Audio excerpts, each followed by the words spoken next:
Education का कितना role होता है। देखें जैसे अगर I am in university right now, but I feel like कि अपनी कॉलेज और स्कूल में जो भी एजुकेशन हमने हासिल की है, अगर बिजनेस वर्ल्ड में उसमें माइंड डेवलपमेंट कोई नहीं होती। लाइक ठीक है, आप मैथ्स पढ़ रहे हो, आप इंग्लिश पढ़ रहे हो, आप साइंस पढ़ रहे हो, लेकिन how to create one thing, how to think, हम लोग को ये चीज़ें नहीं सिखाई जाती ना। Degree is just piece of paper. In my career I never use my degree. मैंने अपनी डिग्री लास्ट रमज़ान में ली है।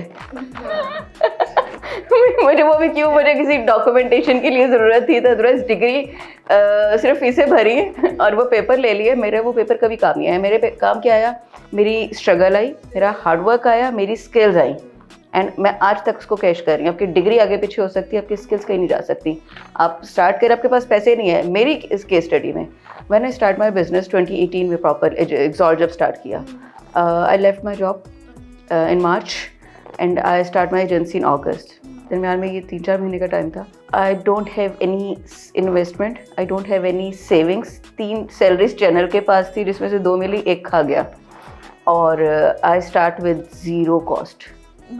And what was the Exalt solution was about? It was a brand marketing agency. We're providing 360 solutions. So what I did, I got an opportunity. हमने उस client को services दी। उन services के ऊपर आजकल क्लाइंट को, आप एम्प्लॉय को भी हायर करते हैं, उनको टेस्ट वर्क दे नहीं करते। I did almost 30 days multiple campaigns for that brand without any commitment, without any agreement, because I was confident कि मैं कर लूँगी। And that was the shoe brand heels. At that time they have 12 stores. I take them 5 years on 26 stores nationwide. और मैं कभी agency नहीं थी, सो एजेंसी की टर्म्स एंड टेक्नोलॉजी चीज़ें भी नहीं पता थी, काम आता था। 3 महीने के बाद अगस्त में किया, जनवरी में I made my own office, 18 lakh की इन्वेस्टमेंट के साथ कमा के लगाया था। I didn't take any single penny from my home, ना मॉरल सपोर्ट के लिए भी नहीं चाहिए थी। मुझे पता मैं कर लूँगी, मैं निकली हूँ, मुझे पता है मेरी लाइफ में फेयर नहीं है, करना है ना तो करना है, कोई बात नहीं, गिरेंगे दोबारा उठ के दोबारा शुरू कर लेंगे। सो वो आपकी स्किल होती है जो आपको दोबारा करिश देती है। देखिए, ये मैं एक चीज़ में ऐड करूँगा कि जो आपका तकवा है ना, बिलीफ है, that is the most important thing, जो आपको ना यहाँ से यहाँ पे लेकर आ जाता है। और मैं थोड़ा सा इख्तिलाफी एक चीज़ पे करूँगा कि education is also very important. आपको डिसीजन मेकिंग के अंदर, आपको वो जो स्टेप लेने के अंदर कि मैं ये काम कर सकता हूँ, उसके अंदर एजुकेशन भी एक बड़ा मेजर फैक्टर होता है। आजकल बच्चे जो हैं वो डिग्री छोड़ देते हैं। स्किल, आपकी क्या थॉट्स हैं पर स्किल पे work? Obviously skill is also important to work, लेकिन डिग्री छोड़ देना और स्किल अपनाना, I personally believe both are parallel to each other. मतलब अगर आपकी स्किल्स हैं, जिस तरह उन्होंने कहा कि आज सब कुछ छोड़ जाए, मतलब सब कुछ खत्म हो जाए, तो मैं अपने स्किल्स की बेस के ऊपर दोबारा ग्रो कर सकता हूँ। एजुकेशन आपको डिसीजन मेकिंग में हेल्प करती है, एजुकेशन आपको रास्ता दिखाती है, एजुकेशन आपको गाइड कर रही होती है कि आप किस तरह डिसीजन लेंगे। स्किल्स आपको पता है कि यार ये तो मैंने ऐसे कर लेना है। मतलब मैं एग्जांपल देता हूँ, मैकेनिक है ना, वो जो मैकेनिकल पार्ट्स का है सारा कुछ, उसको पता है, वो नहीं पढ़ा लिखा, बट वो अर्न कर रहा है क्योंकि वो टेक्निकल है।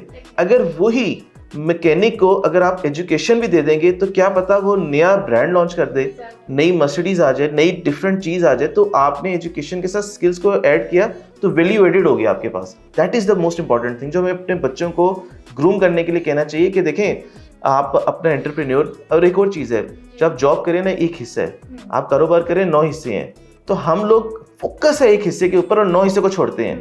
और हमारा पता होता है यार नहीं क्योंकि स्टेबल है, we are getting a small amount of money. आज तक कौन सा बड़ा बंदा देख लें जो कि जॉब करके बड़ा हो, मतलब कोई ऐसा भी मुझे आज तक बड़ा नाम नहीं है जो कि when you have nothing to lose तब आपने ग्रो करना है ना, तो आपने it's all about mindset. Exactly, ठीक है, कुछ लोग बिजनेस पढ़ के आएंगे and they are very much happy with 9 to 5 and with that small amount because they don't want to get out of comfort zone, right? आप देखें, क्योंकि जो एक बात है हमारी जनरेशन में बड़ा है कि हमने किसी के अंडर काम नहीं करना, हमने एंटरप्रेन्योरशिप करनी है, ठीक है, सब सही है।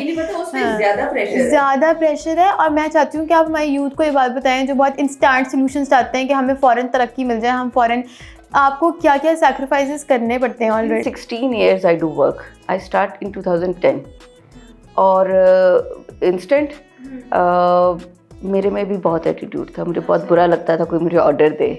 सो मुझे शुरू से पता था कि मैंने परमानेंट जॉब नहीं करनी, कि यस आई डू माइंड, मुझे मतलब किसी की टोन नहीं पसंद आ रही। एंड आई थिंक उस टाइम पर इतना ई-कॉमर्स का सब कुछ ट्रेंड था भी नहीं ना, बिल्कुल नहीं था जी। अच्छा, ओह 16 years बैक तो राइट नहीं थे। मतलब इवन व्हेन आई स्टार्ट 2010 तो फ़ोन भी नहीं था मेरे पास। I just complete my BSc exams दिए, प्रैक्टिकल्स बाकी थे और उस दिन से निकल पड़ी। जो भी छोटी असाइनमेंट मिली, जो भी मिला, आपकी वो स्ट्रगल जर्नी होती है, वो करनी पड़ती है आपको। और टेम्परामेंट आपको बुरा लग रहा है, वी हैव टू बेयर, क्योंकि मैंने जितना टाइम जॉब की ना, that was my learning period. ठीक है, मैं आई चूज़ बाय, मेरी एजुकेशन जो थी वो टीचिंग बेस्ड थी, मेरा टेम्परामेंट नहीं था टीचिंग करने वाला।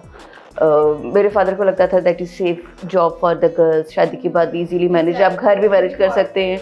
तो मुझे लगा नहीं ये करना है तो फिर मुझे कुछ नहीं करना। I am very much happy with my writing. एक टाइम आया राइटिंग की अपॉर्चुनिटीज़ भी लाहौर में नहीं है। I lost my lot of scripts. Faisal Rahman ने मूवीज़ लिखवाई, हाफ पेमेंट कर दी, हाफ खा गया। बिग बैंग के लिए I suppose to write drama, idea story हो गए, ड्रामा ऑन एयर हो गया। सो जब 2-3 मेरे साथ इस तरह के केसेस हुए तो आई वॉज फेड अप के इतनी मतलब आप जान लग जाती है लिखने में, आइडियाज़ जनरेट करने में, एपिसोड्स लिखने में। और at the time of payment अब राइटर आपके लिए सबसे लीस्ट मखलूक है और पेमेंट्स भी आप नहीं दे रहे, तो मतलब आई फील कि अगर करना ही है तो फिर मतलब कुछ और कर ले। जो पुराने राइटर्स के भी हालात है, I can not compromise on my reputation and plus life style. अब मैं उस पर कॉम्प्रोमाइज़ नहीं करूँगी, तो I have to do, I always in my job I will always do 2-3 things। Job कभी भी मेरे लिए जॉब ही होता था CV खाली ना जाए, वो चल रहा है, उसके साथ एक्स्ट्रा चीज़ें कर रही है जिससे मैं अपनी चीज़ें मैनेज कर रही होती थी। सो एंटरप्रेन्योर अगर आपको बनना है, आप बिल्कुल बने, बट उसके लिए फिर आप रगड़ा खाने को तैयार हो जाए।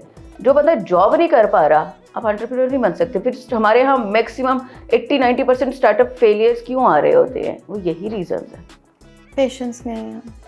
Sir BGM how does it help, अगर आप इसकी बात करें तो अगर जैसे पाकिस्तान में यंग यूथ में जो है काफ़ी लड़कियां जो हैं वो स्टार्टअप्स के साथ हैं, ठीक है, एंड मैम ने भी बात की कि काफ़ी पेशेंट टेस्टिंग होती है उनकी और बस समझ नहीं आ रहा था क्या करें।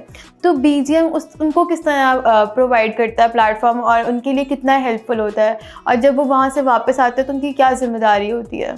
देखिए, इसके ऊपर मैं एक सेकंड पॉइंट के ऊपर दोबारा आता हूँ, लेकिन पहले मैं ये शेयर करूँगा कि जब आपके पास एक्सक्यूज़ होता है ना, तो आप कभी भी कोई चीज़ अचीव नहीं करते, ठीक है। और एक्सक्यूज़ आपके ना टारगेट्स को दूर करता रहता है।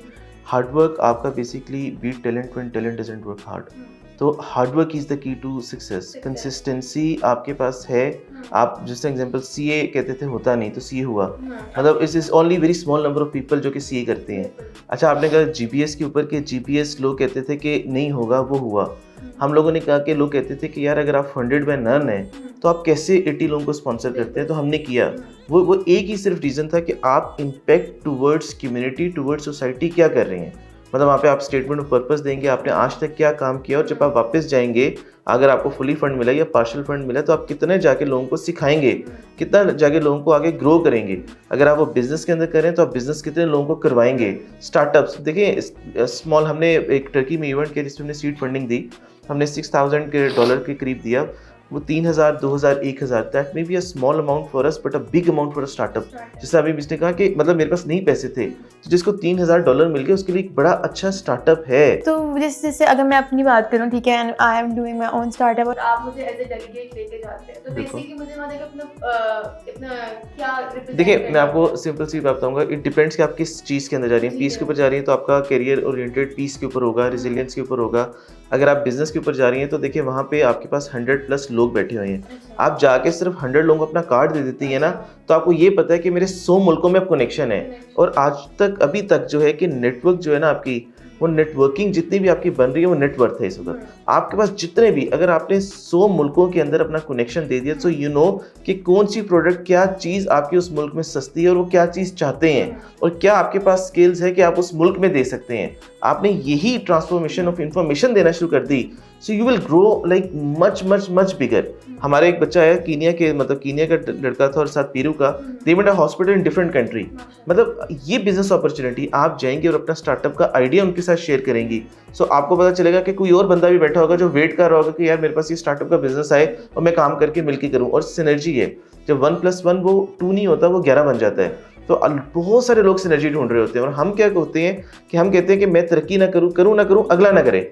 मतलब this is the biggest thing जो हम लोगों के अंदर है, मतलब हम लोग एज ए नेशन के तौर पे इम्प्रूव करना है कि हमारा रिस्क लिखा हुआ है, अल्लाह पाक ने दे देना है हमें, हम लोगों को ग्रो करना शुरू करते हैं। जिस वक्त हम लोगों को ग्रो करेंगे, आप पाकिस्तान में हर कंट्री में से कम फुली फंडेड बिल्कुल प्रोवाइड करते हैं। हम फंडेड सीट, हम 20 लोग ऐसे होते हैं कि जो कि हम फुली फंड दे रहे होते हैं, और 60 ऐसे होते हैं जो कि हम पार्शल दे रहे होते हैं। पार्शल के अंदर एक टिकट नहीं है, बाकी उसका रिहाइश, उसका कॉन्फ्रेंस फी, उसका वीज़ा, उसका टिकट, हर चीज़ उसको वहाँ पे जो मील्स मिल रहे हैं सब कुछ फ्री है। अब आप सोचें कि एक बच्चे ने छोटी सी फ़ी पे की और वो कंप्लीट उसका, मतलब बुर्किना फासो, ब्रूंडी, हमारे पास ऐसे ऐसे बच्चे आते हैं पूरी दुनिया से जो आगे कहते हैं कि यार हम कभी सोच भी नहीं सकते थे कि हम ये करेंगे, but they make it happen. और जब वो आगे नेक्स्ट जनरेशन, और at the end of the day जब आपको ये देखते हैं कि पाकिस्तानी लोग इसको लीड कर रहे हैं, तो आपने ना चाहते हुए पाकिस्तान का सॉफ्ट इमेज बिल्ड कर दी है। आपने 80 लोगों को बताया कि पाकिस्तान है क्या, सच अ ब्यूटीफुल प्लेस वहाँ पे, और फिर लोग आते हैं हमारे पास मिलने के लिए और हमें बताते हैं कि यार अच्छा हम ये काम कर रहे थे, आज हम इस स्टेज पे पहुँच चुके हुए हैं। तो this is something which we are doing for the people और कम्युनिटी, और अल्हम्दुलिल्लाह अल्लाह पाक हमें इसमें काफ़ी ज़्यादा सक्सेसफुल कर रहे हैं। 100% में से कितने % लोग ऐसे होते हैं जो नेटवर्किंग के बाद उनको एक्चुअली अपॉर्चुनिटीज़, आपने अभी तक आपका रिजल्ट्स तो आते ही हो, आप कह लें कि जितने मतलब जो फंडेड लोग हैं, हम लोगों ने इसमें क्राइटेरिया रखा होता है कि आपको जो एयर टिकट होगी, जब वन यू गो बैक और ये आप इम्पैक्ट क्रिएट करेंगे तो हमें शेयर करेंगे, हम आपको टिकट देंगे। तो उसका मतलब है कि 100 बंदा तो ऐसा है हर इवेंट के ऊपर जिसने इम्पैक्ट क्रिएट करना है, और अगर वो 100 बंदा 100 में इम्पैक्ट क्रिएट करे तो आप सोचें कि वो 10,000 की फिगर बन गई, और वो 10,000 अगर हमारा हर महीने इवेंट है तो वो 12 में चला गया, तो आपने कितने बड़े इम्पैक्ट क्रिएट कर दिए। और वही आगे लोग जब आप सीखते हैं ना, तो आप जाके वर्ड ऑफ माउथ है, आप आगे बताते हैं, फिर आप आगे बताते हैं, आप कोशिश करते हैं, और आप ये नेकी वाली बात अगर कीप ऑन कंटिन्यूइंग हो तो ये इम्पैक्ट अल्हम्दुलिल्लाह मल्टीप्लायर इफेक्ट है। It's not only limited to number of people, it's limited like it's going to the families and ultimately going to so many people across the globe.